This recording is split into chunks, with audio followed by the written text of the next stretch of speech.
All right, thank you for staying with us. It's still Sports Tonight, and we've made a change. Let me introduce to you. Yemi Adebayo has joined us now. And Yemi, good to have you on Sports Tonight. Thank you for joining us on the show. It was a pleasure to you. Where do we start from? Yemi, let's start off from what I'm sure will be of interest to you. Halftime at the venues of the two games currently going on. I'm sure you must be a very relieved person. Although there is still 45 minutes to play, Arsenal have gotten a very crucial goal, an away goal.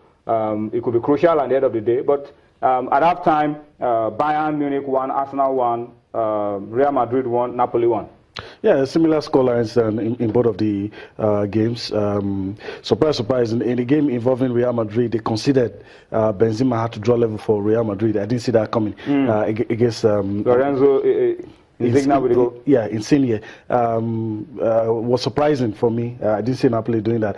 For the Arsenal game, the Bavarians were just too strong for Arsenal, and after 10 minutes of pressure, they scored. Arjen Robben scored a goal that the keeper couldn't do anything about. Even if there were 3 goalkeepers in the post, I don't think anybody. Typical Arjen Robben goal. Yeah, I don't think anybody could have stopped that. But stroke of fortune for Arsenal. Matt Hummels brought down Alexis Sanchez, penalty, took it. Manuel saved it. The rebound saved.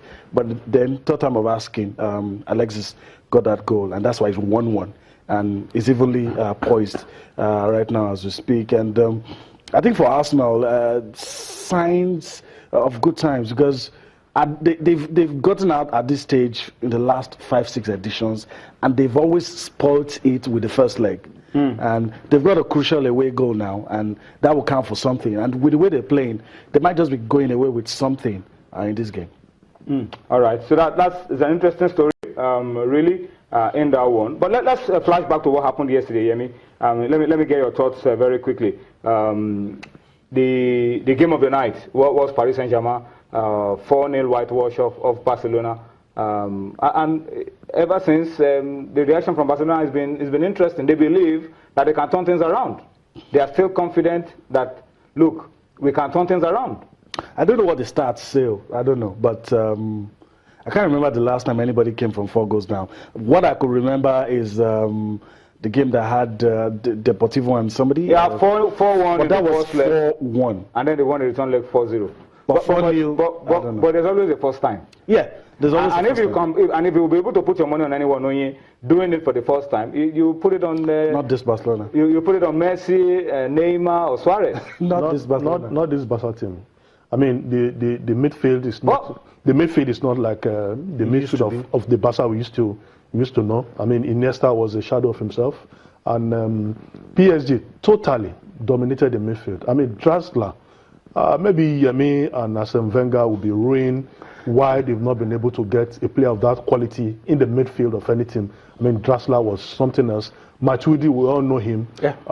It covers every blade of grass. What has happened to Lionel Messi? What has happened to the magic touch? No, it would be unfair to judge them with just one game, but the signs have been there all season. There was no defense. They changed their style of play, probably because there was nobody like Xavi. Iniesta was always getting injured. And they changed their style of play. It was now defense to attack, not the possession play where someone like Sergio Busquets was always reigning supreme, always winning the balls back. And now the transition is always so fast. They're always trying to get the balls to MSN as quick as possible from defense. MSN being Messi, Suarez and Neymar. Okay. And the opponents now discover that as long as you can stop the balls from getting to the 3 guys up front, and they have a soft chin. Gerard Piqué at some point was exchanging words with the manager. I mean, and you could also question the choice of players that Barca, I mean, talk about this season, went for Alex Vidal, went for Paco Alcácer, the guy from Valencia, Umtiti. All of those players are not capable replacements. Even I think it was last season, those guys suffered from burnout. It was obvious. They were scoring goals in the La Liga, but at some stage. But in this season, it's not even burnout. It's just that they've not been up to the level. Self-belief is low. That we know. A lot of calls for Luis Enrique to step down.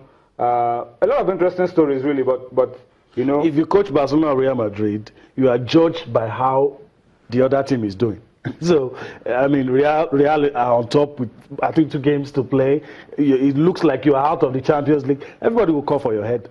Okay, let's go to your comments, read a bit of your comments, and let me start with this one from Iyoma Daniel. He's talking about Asisat Oshoala. He says, I would have preferred that Asisat stayed in Europe. I wish her the best in China and pray she improves and impacts the Falcons positively. But as Onye said, the women's football in China is a notch higher than women's football in England. Absolutely. That's the reality. Yeah. And the China now have also got more money. So football. So it ticks all the boxes for Asisat to go and play there. The comparison is a lot different. Like you said, women's football is even the women are more involved in football than the men, and there's the money aspects of it all. So I think it's not a move. It's not a move that looks like a downward spirit. No, I think it will help her career, and we should not begin to look at it the way we're looking at the moves of maybe John Mikalubi and or Johnny Gallo. I don't think it's in the same. And I think we should also inform them that China hosted the first FIFA World Cup in 1991. Women's World Cup. Women's World Cup in 1991. And they're still way ahead. They are still way ahead. They have a solid structure for women's football. Yeah, and one of the things we will probably use as a judge is how well Asian teams have performed, both at the senior level and the junior level. Japan, North Korea, China are always dominating the women's game at every level. And if you look at the index, what is true for the guys is not true for the ladies when it comes to female football. The Asians are on top. The Europeans, the Asians, and maybe North America, but when you say North America, just the United States of America and Canada also are building are coming. So in female football, Europe is number 3. So if somebody is leaving Europe and going to China, America, or going to China, it's not a step down. It's not. It's a step up. Yeah. Okay, let's read this one. Ayola Tokwe, his own tweet is about the coach of Cameroon, the Belgian coach of Cameroon. He says it would be good if Hugo Bruce dumps Cameroon. His leaving would destabilize them, and then that is what we want. He says we don't care. But yeah, on paper, if Hugo Bruce dumps the Indomitable Lions and goes to South Africa, for us, we could look at the fact that it could destabilize them, but then it's a long way to August. So they could get another coach, they could get somebody who will even improve the team further and all of that. So I don't always I think we should. I think we have gotten to a point where we don't need all those things.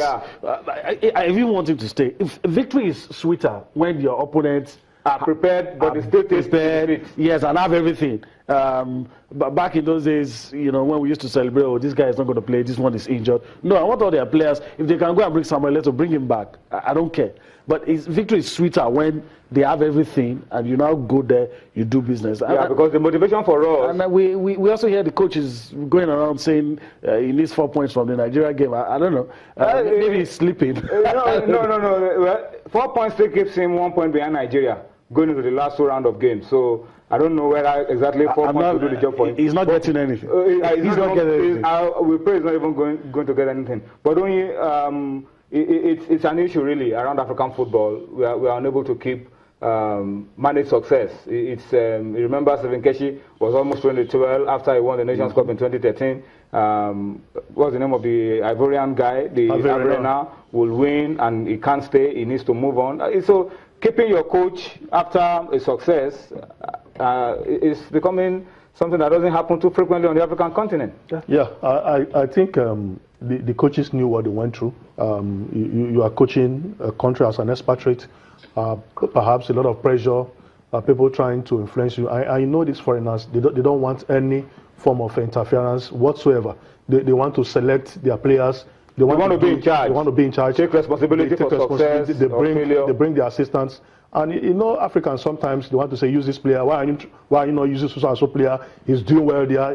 And after they have won, they're looking back at what they have gone through. They will just say, okay, let me move on. Let me go to a better place.